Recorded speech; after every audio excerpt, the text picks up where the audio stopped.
하버드 대학의 조지 베일런트라는 교수님이 계세요. 근데 이분이 1967년에 아주 인상에 남는 연구를 시작합니다. 그 연구는 어떤 연구냐? 1937년 당시에 하버드 대학 2학년생이었던 남학생 268명을 선정해서 그 사람들의 일생을 추적하는 거예요. 하버드 대학은 미국에서 최고의 대학이기도 하지만 1937년 대학 2학년이었던 학생들 중에는 뛰어난 학생들이 많고 우리가 잘 아는 존 F 케네디 대통령도 그때 학교를 다니고 있었다고 합니다. 그 사람이 연구를 하고 나중에 애틀랜틱 먼슬리라는 잡지에다가 그 결과를 이렇게 기고를 했는데, 그 미국에서 최고 뛰어난 학생들의 일생을 쭉 추적해서 연구해 보고 이 사람이 내린 결론은 뭐냐면은 두 가지예요. 하나는 학창 시절에 평범해 보이는 사람이 가장 안정적인 성공을 이루더라. 학창 시절에 뛰어났던 분들은 아쉽죠. 평범하게 살 걸, 이런 생각이 들 수도 있었을 거예요. 두 번째는 뭐냐면은 사람들이 47세 이전 47세 무렵까지 형성되어 있는 인간관계가 그 사람의 나머지 인생을 다 좌우한다는 거예요. 그래서 이분이 내린 결론이 뭐냐면은 인생에 있어서, 삶에 있어서 가장 중요한 것은 인간관계고 행복이라고 하는 것은 결국 관계 속에서 일어나는 것이다. 이 결론을 내립니다. 그런데 아이러니한 것은 이렇게 우리 인간관계의 가장 중요한 요소이기도 하고 또 우리 인생의 가장 중요한 요소이기도 하고 우리 인생을 행복하게 만들어주는 가장 중요한 요소인 이 인간관계가 또한 반대로 우리가 살아가는 인생에 고통을 주는 가장 큰 요인 중에 하나라고 말합니다. 2007년에 한국의 취업 포털 스카우트라는 사이트가 있어요. 거기서 2,439명, 자기들 회원으로 들어와 있는 2,439명을 조사를 했어요. 설문조사를 했는데 첫 번째 질문이 뭐냐면 나는 직장을 다니면서 한 번은 퇴사를, 내 직장을 그만두고 싶다, 이런 생각을 했었다. 예스에 몇 퍼센트가 답을 했을까요? 97.54%. 그러니까 나는 직장에 다니면서 그만둬야지, 이런 생각을 한 번도 안 해본 사람은 굉장히 희귀한 사람이라는 거예요. 누구나 다 해본다는 거예요. 그런데 왜 그렇게 하느냐, 왜 그런 생각을 하느냐 하는 질문에 41%가 상사나 동료, 후배 직장인과 마찰, 1위였어요. 2위가 뭐였냐? 임금이 적은 것, 그리고 급여 체계가 내 마음에 들지 않는 게 34%예요. 그러니까 돈보다 직장 생활을 힘들게 하는 건 인간관계라는 거예요. 아니, 이렇게 중요하고 이렇게 우리 인생을 좌우하고 뿐만 아니라 우리를 행복하게 만들어줄 수 있는 가장 중요한 요소가 왜 우리 인생을 이렇게 힘들게 만들까? 오늘 지혜자는요, 먼저 그 원인을 밝혀줍니다. 왜 이렇게 중요한 인간관계가 왜 우리를 힘들게 만드는가? 첫째는요, 타인을 자기의 행복을 위한 도구로 사용하기 때문에 그래요. 근본적으로 이기심 때문에 그런 거죠. 1절, 내가 다시 헤아려서 행하는 모든 학대를 살펴보았도다. 보라, 학대받는 자들의 눈물이로다. 그들에게 위로자가 없도다. 그들을 학대하는 자들의 손에는 권세가 있으나 그들에게는 위로자가 없도다. 여기 학대라는 주제를 다루는데, 여기 학대라는 말은요, 그냥 괜히 가는 사람을 때리는 이런 학대가 아닙니다. 여기 나오는 학대는 뭐냐면 자기가 원하는 어느 목적을 위해서 상대를 압박하는 걸 보고 이제 학대라고 말해요. 그러니까 지혜자가 이렇게 말하는 거예요. 상대를 내가 원하는 것을 얻는 도구로 생각하는 이기심이 가득한 사람들에게 압박을 받는 것, 이건 너무너무 힘든 일이라는 거예요. 이거는 위로받을 곳이 없을 만큼의 고통이라는 거예요. 여러분 좀 공감이 됩니까? 내 주변에 만약에 이기심을 가지고 나를 자기가 원하는 사람을 만들어내기 위해서 막 끌고 가는 사람, 압박하는 사람이 있으면 정말 괴롭죠. 그런데 조금만 생각해 보면 지금 지혜자가 말하는 것이 어떤 특정한 사람을 말하는 것이 아니라는 것을 알게 됩니다. 이거는 모든 대인관계를 망가뜨리는 근본 문제를 우리에게 알려주고 있다는 것을 알게 됩니다. 여러분, 지금 나를 힘들게 하는 사람이 있다면 왜인가? 생각해 보세요. 둘 중에 하나예요. 첫째는 그 사람이 내가 원하는 사람이 되어주길 바라는 거예요. 그래서 압박하는 거예요. 그래서 힘든 거예요. 아니면 반대로 그 사람이 내가 그 사람이 원하는 사람이 되어달라고 해서 힘이 드는 거예요. 우리 인간관계에서 가장 힘들다는 고부간의 관계 문제를 한번 생각해 보세요. 고부간에 왜 문제가 생길까? 생각해 보면요, 시어머니는 며느리가 내가 원하는 며느리가 되어달라고 하기 때문에 힘든 거예요. 반대로 며느리는 시어머니가 내가 원하는 시어머니가 되어달라고 해서 힘든 거예요. 다시 말하면 우리 인간관계를 고통스럽게 만드는 것은 이기심이고, 이 이기심은 어떻게 드러나는가? 상대를 내가 원하는 목적을 달성하는 데 사용하려고 하는 시도로부터 그런 일이 생긴다는 거예요. 이게 얼마나 고통스러운가? 4장 2절 3절이 설명을 해줘요. 그러므로 나는 아직 살아있는 산 자보다 죽은 지 오랜 자들이 더 복되다 하였으며 이 둘보다 아직 출생하지 아니하여 해 아래서 행하는 악한 일을 보지 못한 자가 더 복되다 하였도다. 이거 우리 쉽게 말하면 뭐죠? 살맛이 안 난다는 거예요. 왜 이 살맛이 안 난다는 걸 알려주는가? 많은 경우요, 내가 하는 행동이 상대방을 얼마나 힘들게 만드는지 알기만 해도 상당히 많은 문제가 해결이 돼요. 너무나 많은 사람들이 자기가 하는 행동이 다른 사람을 힘들게 한다는 걸 몰라요. 그리고 내가 너 때문에 힘들었어 그러면 나는 네가 그렇게 힘들어하는 줄 몰랐어. 혹은 다 내가 너 생각해서 하는 말이야. 아니면 나는 이런 사명을 갖고 있어. 내 이 얘기는 꼭 해야 돼. 난 그런 사람이야. 그래서 너에게 하는 거야. 아니요. 사실은 이기심이 상대를 내가 원하는 사람이 되게 만들려고 하는 것이죠. 상대를 위해서 그렇게 말하는 게 아니죠. 그리고 그렇게 하는 것이 상대에게 큰 고통을 주고 있다는 것을 우리가 알아야 합니다. 여러분, 그게 누구든지 내가 원하는 대로 그 사람을 만들려고 하는 것이 그 사람에게 고통을 줄 수 있다는 것을 기억해야 합니다. 두 번째로는 왜 우리에게 주신 인간관계가 이렇게 좋은 것인데, 우리를 행복하게 만들 수 있는데 우리를 고통스럽게 만드는가? 타인을 경쟁 상대로 생각하는 시기심 때문에 그런 거예요. 4장 4절에 이렇게 말합니다. 내가 또 본즉 사람이 모든 수고와 모든 제조로 말미암아 이웃에게 시기를 받으니 이것도 헛되어 바람을 잡는 것이로다. 이게 말이 좀 너무 어려워요. 이해하기가 쉽지 않아요. 그래서 제가 세번역 성경을 보니까 세번역 성경은 조금 더 이해하기 쉽게 말해요. 이렇게 말해요.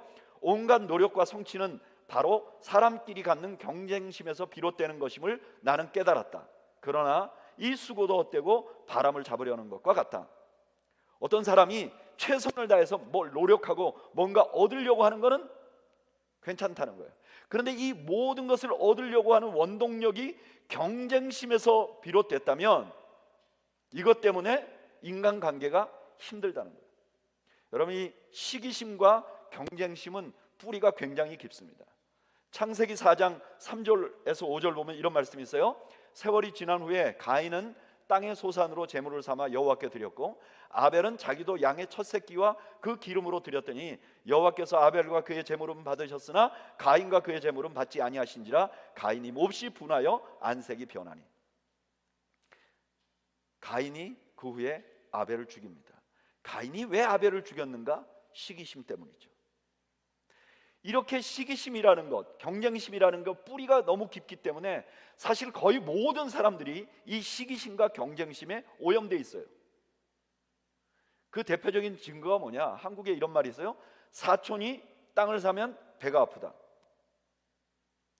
여러분, 사촌이 내 땅을 샀으면 배가 아픈데 사촌이 자기가 그냥 돈 벌어서 알아서 땅을 샀으면 나와 아무 상관이 없죠.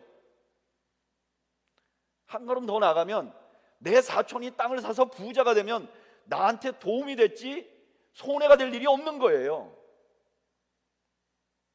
그런데도 그게 배가 아프고 나를 불행하게 만든다는 거예요. 왜냐? 시기심과 경쟁심에 오염이 돼서 정상적인 사고를 하지 못하기 때문에 그렇다는 거예요.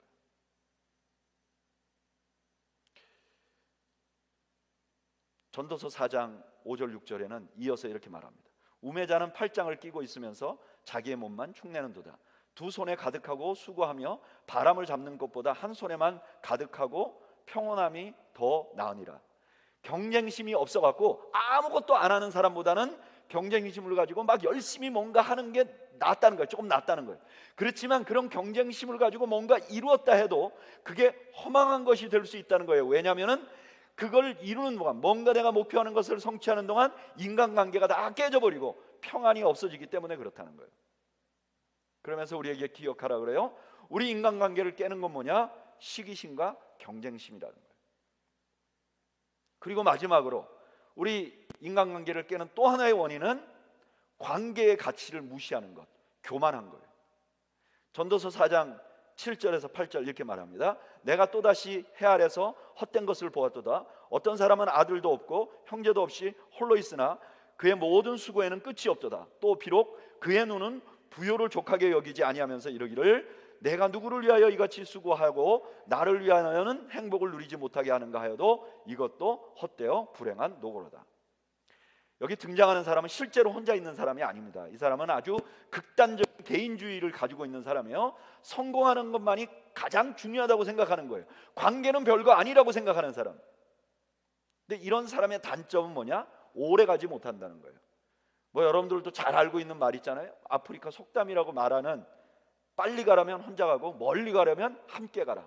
이렇게 자기만 아는 사람은 오래 장기적으로 지속하지 못해요. 근데 왜 이런 생각을 하게 될까요? 왜 혼자서 뭔가 내가 하는 것이 더 잘하는 거다, 성공이 중요하다, 왜 이렇게 생각할까요? 왜냐하면 그 중심에 교만이 있기 때문에 그래요. 나는 모든 걸 나 혼자 할 수 있어. 아니, 혼자 할 수는 없어도 나 외에 다른 사람은 나보다 열등하기 때문에 내가 가르치고 내가 끌고 나가야만 한다고 생각하는 거예요. 근데 이런 교만은요, 인간관계를 망가뜨립니다. 저는 이런 대표적인 예가 부모 자식 간의 관계인 것 같아요. 저도 아이를 키워서 지금 이제 성인이 되어가는 과정에 있어요. 근데 제가 우리 아이들을 보면요, 항상 속이 터졌어요. 아니, 저분은 왜 저러실까? 도대체 누구 씨가 저렇게 만들었을까? 도대체 누구를 닮아서 저렇게 됐을까? 이런 생각을 하게 된단 말이에요. 근데 제가 같은 집에 살면서 조금씩 알게 된 일이 있어요. 그게 뭐냐면은 이 아이가 모자라 보이는 건 사실이에요. 그런데요, 그 아이의 그 나이 때보다 내가 더 모자랐어요. 내가 나를 객관적으로 못 봤을 뿐이지 내가 나를 보면 걔보다 더 철이 없었어요. 나의 과거는 아름답게 미화되고 교만이 싹 터지고 아이에게 잔소리를 하게 되면 관계가 어떻죠? 깨져버리는 거예요. 그런데요, 내가 더 모자랐다는 걸 알고 나니까 잔소리가 없어지더라고요. 잔소리하는 여러분, 거울을 보고 그 나이 때 나의 모습을 한번 생각해 보세요. 여러분, 교만이 인간관계를 깨는 원인이에요. 한번 잘 보세요. 여러분, 여기에 여러분들보다 못한 사람 없어요. 저는 예전에 이렇게 생각했어요. 어떤 분은 굉장히 성공적으로 살고 어떤 분들은 굉장히 좀 인생을 힘들게 사신다. 저분은 왜 저렇게 사실까? 그런 생각을 했어요. 근데 제가 목회를 하면서 가만히 보니까요, 내가 봤을 때 왜 저렇게 사실까 하는 분도 최선을 다하고 있고요, 그분이 살아가는 만큼 내가 그 환경에 되면 못 견딜 만한 것을 이루고 있어요. 누구나가 그냥 평범하게 살아가는 것조차도 쉽지 않은 거 아닙니까?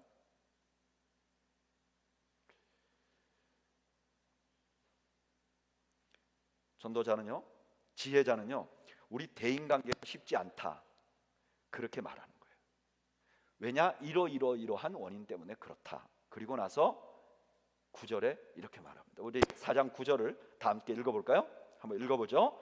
다 같이 읽죠. 시작. 두 사람이 한 사람보다 나음은 그들이 수고함으로 좋은 상을 얻을 것입니다. 아멘. 그래요, 우리가 살아가는 동안 시기심과 이기심과 교만 때문에 우리의 관계가 어려운 건 사실이에요. 그러나 대인관계가 아무리 어렵다 해도 같이 살아가는 게 좋다는 거예요. 함께하는 게 좋다는 거예요. 왜 그러냐? 이게 인간 본성에 맞다는 거예요. 창세기 2장 18절 이렇게 말해요. 여호와 하나님이 이르시되 사람이 혼자 사는 것이 좋지 아니하니 내가 그를 위하여 돕는 배필을 지으리라.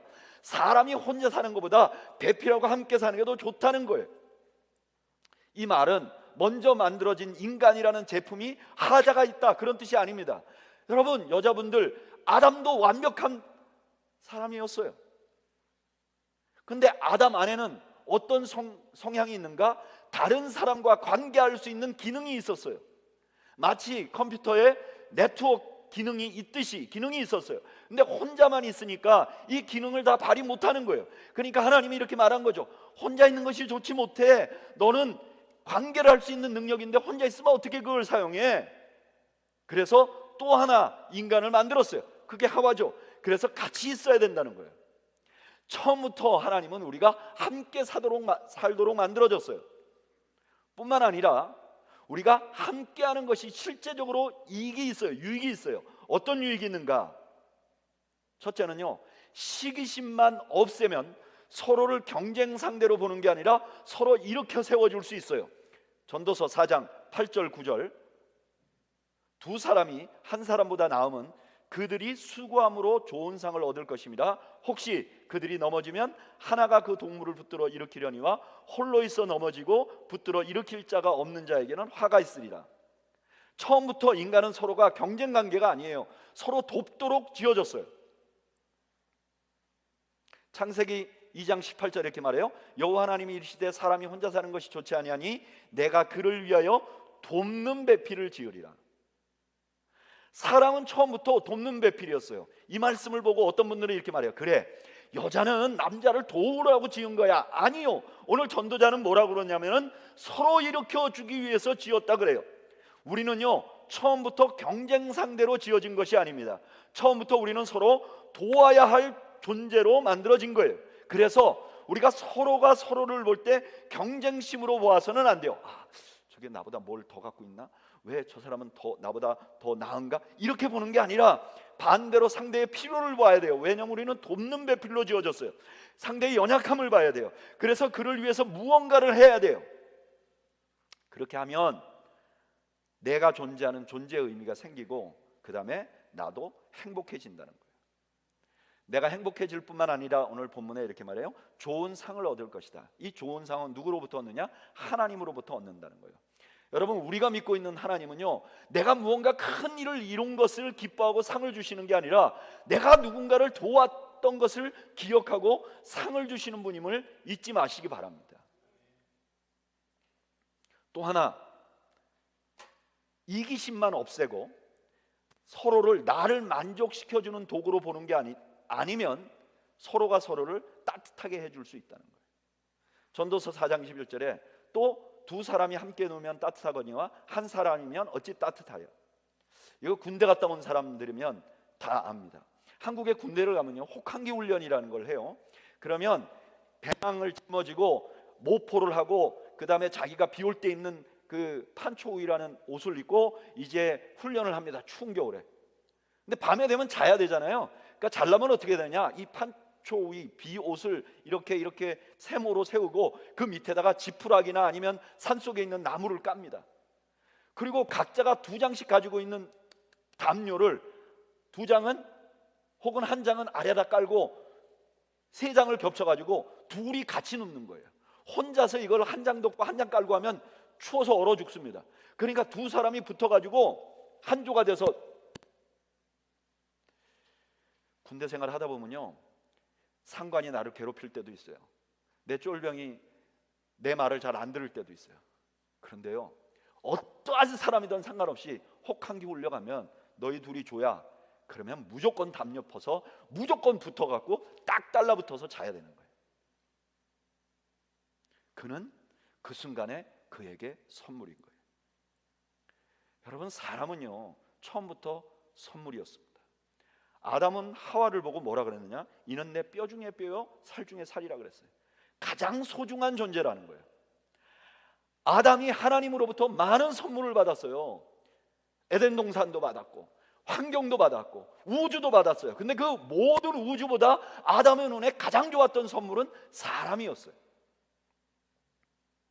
그래서 사람은 선물이기 때문에 내가 소중하게 여겨야 될 존재예요. 이것만 알아도 내 옆에 있는 누군가를 내 이기심을 만족시켜주는 도구로 사용할 수 없어요. 존중하게 돼요. 우리가 존중하면요, 존중받는 사람도 행복해지고 존중하는 사람도 행복해져요. 2017년에 한국에서 아주 특별한 시도를 하나 합니다. 그게 뭐냐면은 한국의 그 감정 노동자들에 대한 관심이 생겼어요. 그 감정 노동자들이라고 하는 것은 이렇게 사람을 대하거나 이렇게 해서 그 감정적으로 상처를 입는 사람들을 말해요. 근데 그 감정 노동자 중에 가장 그 최전선에 놓여 있는 사람들이 전화를 받는 콜센터에 있는 사람들이래요. 근데 이 사람들이 전화를 받으면요, 주로 여성분들이 많은데 막상 욕을 하거나 또는 음란한 얘기를 하거나 아니면 말도 안 되는 거 갖고 트집을 잡거나 이런 사람들이 너무너무 많대요. 그래서 이 콜센터에 근무하는 사람들이 너무너무 스트레스를 많이 받아서 이직률이 높다는 거예요. 그래서 어느 그 광고 회사에서 아이디어를 내서 어떻게 했느냐, 콜센터에 전화가 울리면 전화를 받기 전에 안내문이 나오는 거예요. 근데 그 안내문에 이렇게 말하는 거예요. 지금 전화를 받을 분은 나의 사랑하는 아내 누구누구십니다. 지금 전화를 받을 분은 나의 사랑하는 어머니 누구누구십니다. 놀라운 건요, 이렇게 상대방에게 이분이 얼마나 존중받는 분이, 존중받아야 될 분임을 말한 다음에 사람들의 자세가 완전히 달라졌대요. 그래서 콜센터 직원들 스트레스 조사를 하는데 54%가 스트레스가 내려갔대요. 그리고 더 놀라운 것은요, 그 욕설을 퍼붓는 사람들이 거의 생기지 않았답니다. 아무리 화가 나도 상대를 도구로 보지 않으면 상대가 나를 따뜻하게 만들어주는 선물이 되는 거예요. 그리고 또 하나, 우리가 교만한 마음을 없애면 상대가 나를 더욱더 강하게 만들어줘요. 전도서 4장 12절에 이렇게 말해요. 한 사람이면 패하겠거니와 두 사람이면 맞설 수 있나니 세 겹줄은 쉽게 끊어지지 아니하느니라. 하나님께서 사람을 지으신 이유는요, 서로가 서로를 빛나게 하려고 해요. 잠언 27장 17절에 이렇게 말해요. 철이 철을 날카롭게 하는 것이 사람이 그의 친구의 얼굴을 빛나게 하느니라.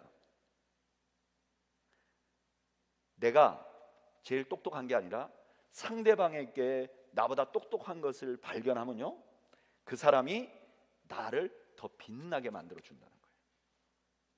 다른 사람에 대해서 존중과 칭찬을 하는 사람이 더욱더 강한 사람이 된다는 거예요. 이렇게 시기심과 이기심과 교만을 없애면 우리 인간관계는 충분히 우리를 아름답고 행복하게 만들 수 있다는 거예요. 그런데 문제가 여기 있어요. 여러분, 이기심과 시기심과 교만을 없앨 수 있나요?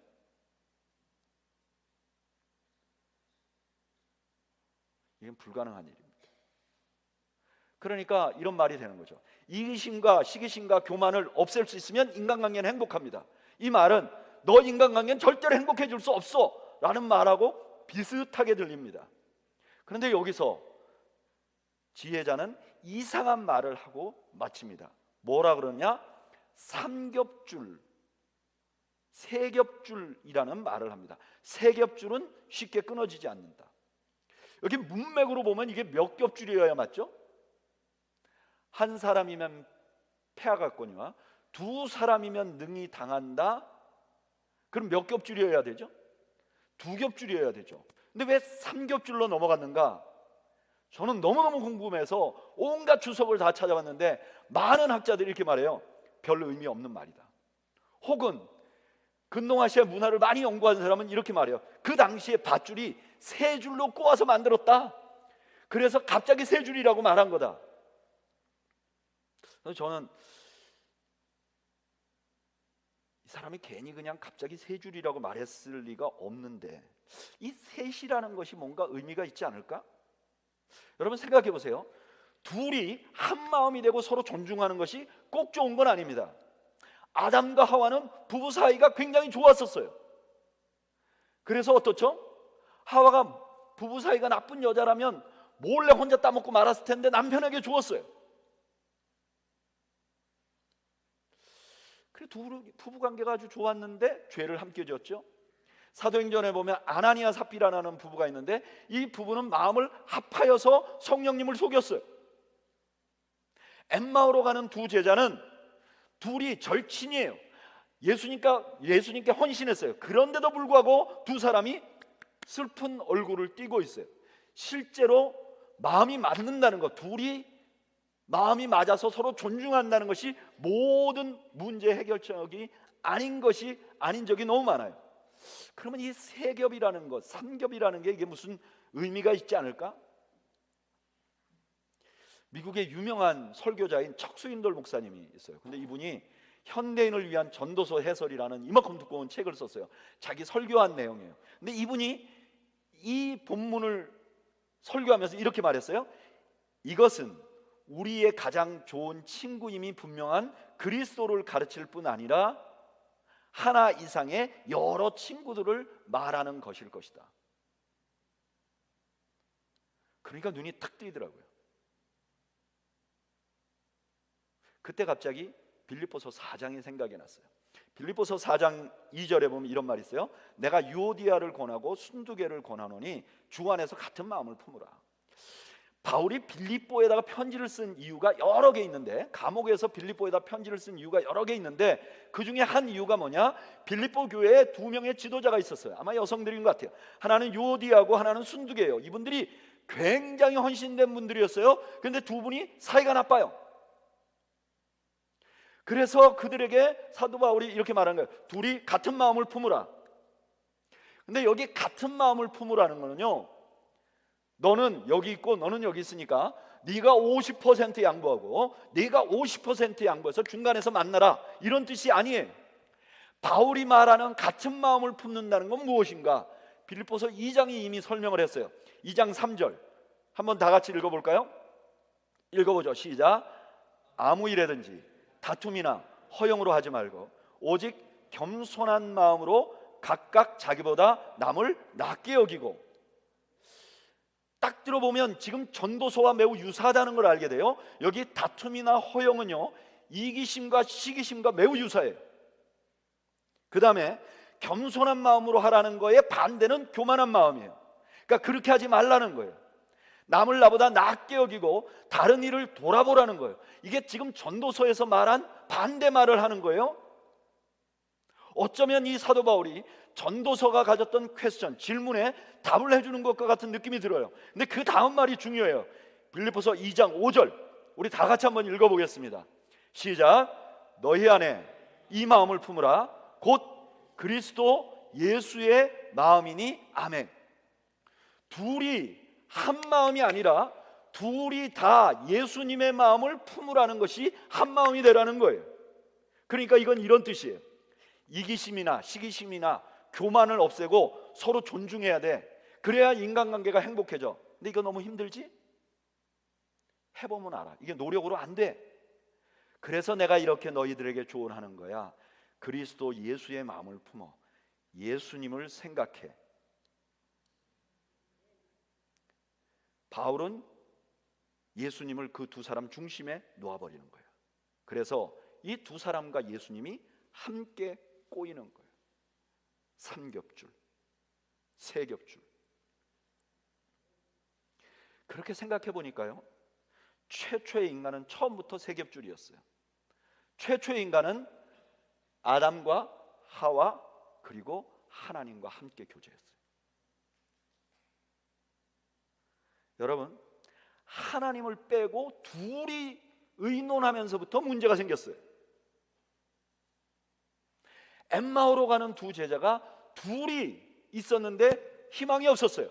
거기에 예수님이 나타나셔서 셋이 되고 나서 절망해서 소망을 갖게 되는 거예요.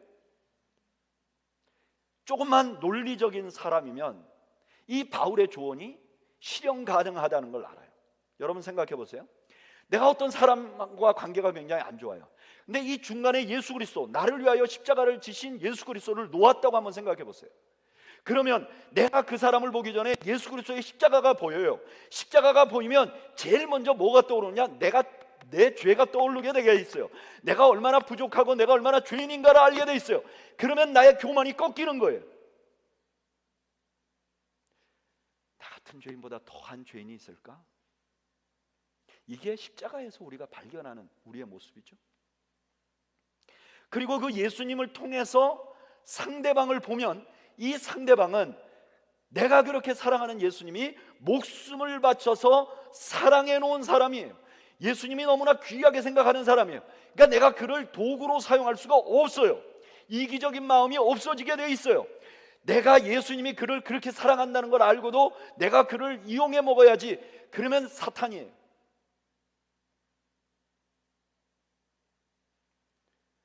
그리고 나면 예수님이 하신 대로 살고 싶어져요. 경쟁 상대가 아니라 돕고 싶어져요. 주님이 하신 대로. 여러분, 이것이 기독교예요. 시기심을 없애세요. 이기심을 없애세요. 교만을 없애세요. 노력하세요. 탑을 1000번 도세요. 시주를 많이 하세요. 이건 불교입니다. 기독교는 주님을 생각하세요. 그러면 내가 그걸 할 수 없다는 것을 받아들이게 됩니다. 그래요. 나는 너무 교만하고 나는 이기적이고 나는 시기심이 가득합니다. 그래서 우리 주님이 십자가를 지셨고 그 성령께서 나의 연약함을 도와주옵소서. 그러면 되는 겁니다. 이게 기독교의 윤리입니다. 기독교 윤리학의 기초입니다. 놀라운 것은 해보면 돼요. 제가 여러 번 말씀드렸지만 불교는 해보면 될 것 같은데 실제로 해보면 잘 안 돼요. 그래서 고승들도 한계에 부딪혀요.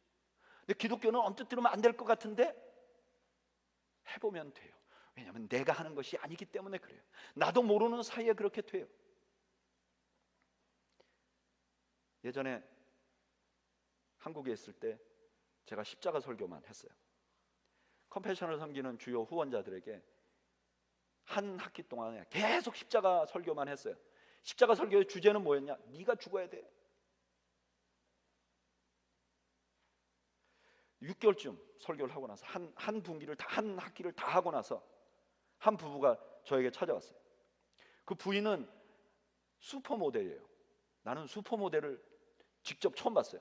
나는 슈퍼한 줄 알았더니 평범하더라고요. 남편은 홍콩인지 아니면 미국인지 2세예요.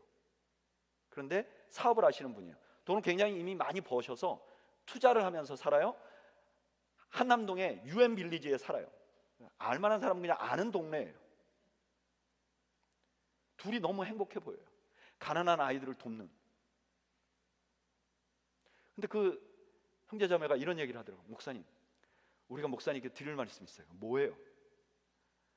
목사님 설교를 매번 목요일마다 와서 들었는데 우리가 한 3, 4개월 동안에 놀라운 걸 알게 됐어요. 뭘 알게 됐냐니까 우리가 3, 4개월 동안 한 번도 안 싸웠어요. 그전에는 둘이 그렇게 싸웠대요. 둘이 예배 계속 나올 때는 싸우는지 아무도 몰랐어요. 부인도 얼마나 예쁘고 친절하고 이 형제도 그냥 말만 하면 네네 하고 이렇게. 근데 집에서는 둘이 맨날 싸운 거예요. 그런데 십자가 설교를 들으면서 네가 죽어야 돼, 우리가 십자가 앞에 살아야 돼, 그 얘기를 듣고 나서 집에 갈 때마다 서로 얘기를 했대. 그래, 십자가 오늘 목사님 말씀 이렇게 해서 이렇게 했지. 그래, 우리가 죽어야 되지. 그냥 그렇게 지냈는데 4개월을 돌아보니까 부부싸움을 한 번도 안 했대요.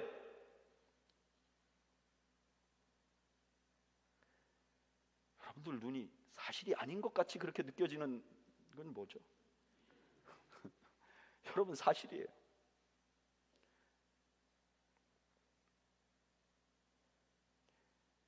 성령님은 하십니다.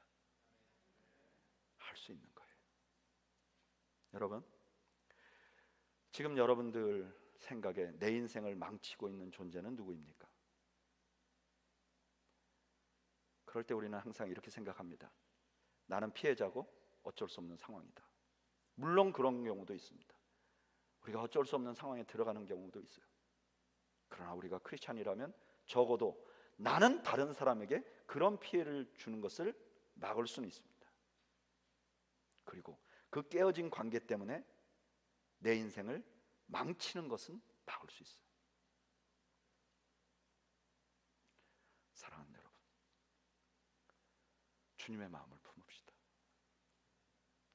내게 깨어진 관계, 나를 아프게 하는 그 관계 사이에 예수 그리스도의 피 흘린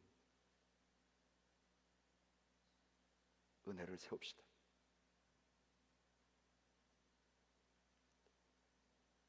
저는 우리가 오늘 그런 결단을 하는 시간을 갖기를 원합니다. 우리 잠시 눈을 감을까요? 우리는 이제 곧 성찬에 참여하게 됩니다. 이 성찬은 예수께서 나를 위하여 죽으시고 피를 흘리시고 나를 위하여 찢기시고 생명을 주신 그 십자가 사건을 기념하여 우리에게 제정한 의식입니다. 누구든지 이 성찬에 참여할 때 성령께서 그 피와 살이 이 포도주와 이 떡이 그 피와 살로 변화되게 만들 것입니다. 예수 그리스도의 능력이 나에게 다시 임하게 될 것입니다. 우리 시간에 우리 이렇게 기도하죠. 하나님, 내가 성찬에 참여할 때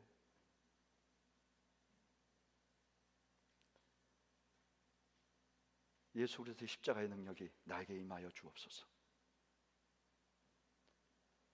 내게 깨어진 관계가 있는데 하나님, 십자가를 통해서 먼저 내가 이기심과 시기심과 교만을 내려놓게 하시고 예수 그리스도의 마음으로, 그 예수 그리스도의 마음을 가지고 그 사람을 볼 수 있도록 주님 나를 도와주십시오. 내가 고집세고 내가 악하고 내가 끈질긴 것 너무 잘 아시는 주님, 성찬에 참여할 때 이 포도주가 내 목을 넘어갈 때 나를 녹여주십시오. 이 떡이 나에게 올 때 나를 찢어주시고 나를 회복되게 해 주옵소서. 우리 성찬에 참여하기 전에 함께 하나님 앞에 기도하겠습니다. 우리 함께 기도하겠습니다. 숲속에 있는 나무 중에서는 상처가 없는 나무는 하나도 없다고 합니다. 함께 살아야 하고 세찬 비바람이 불고 종종 들짐승들이 부딪히기 때문에 나무들은 상처를 받는다고 합니다. 마찬가지로 인생을 살아오면서 여러 가지 이유로 상처가 없는 사람들은 없습니다. 많은 상처가 인간관계로부터 우리에게 옵니다. 이것을 그냥 덮어놓고 냉소적으로 살아가면 우리 인생이 망가지는 것입니다. 극복해보려고 인간적인 노력만 하면 우리 인생이 너무 힘들어지는 것입니다. 오늘 지혜자는 두 겹줄로는 안 돼.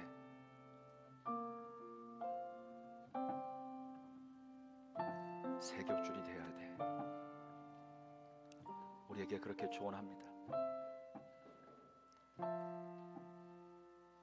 여러분, 이 시간 잠시 우리가 묵상으로 내가 상처받고 내가 많이 아파하는 그 시점에 예수 그리스도의 십자가를 놓고 묵상해 보십시오.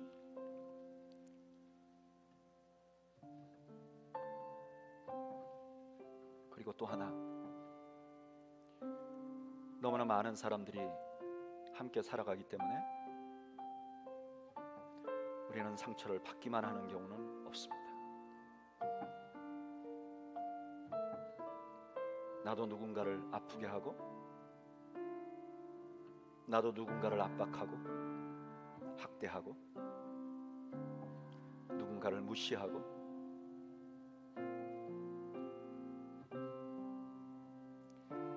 우리 자신을 좀 돌아보죠.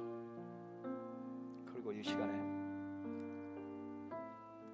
한 가지 관계라도 내가 좀 부족한 게 있고 내가 좀 누군가의 마음을 아프게 한 일이 기억이 난다면 우리 주님 앞에 용서해달라고 기도하시죠.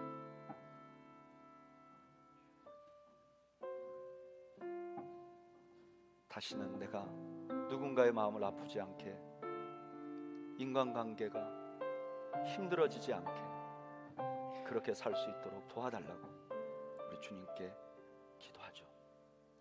우리 이 두 가지 기도 제목 가지고 잠시 한 번 더 기도하겠습니다. 함께 기도하겠습니다. 아버지, 아버지 하나님, 아버지 하나님, 하나님 아버지, 하나님 아버지, 하나님 아버지, 하나님 아버지, 하나님 아버지,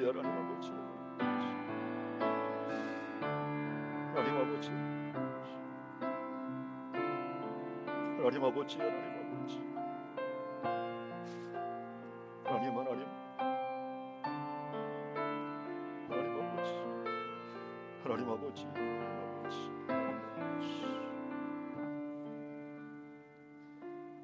이제는 우리 주님 예수 그리스도의 은혜와 하나님 아버지의 그 크신 사랑과 성령님의 교통하시고 위로하시고 치유하시며 변화시켜 주시는 은혜가 오늘 하나님께서 축복으로 주신 인간관계가 우리 인생의 참된 복으로, 참된 행복으로 이어지기를 다짐하며 예수 그리스도의 십자가를 붙들고 살아가기로 다짐하는 주의 백성들 머리머리 위와 이들의 가정과 이들의 생업 위에 지금으로부터 영원 무궁토록 함께 있을지어다. 아멘.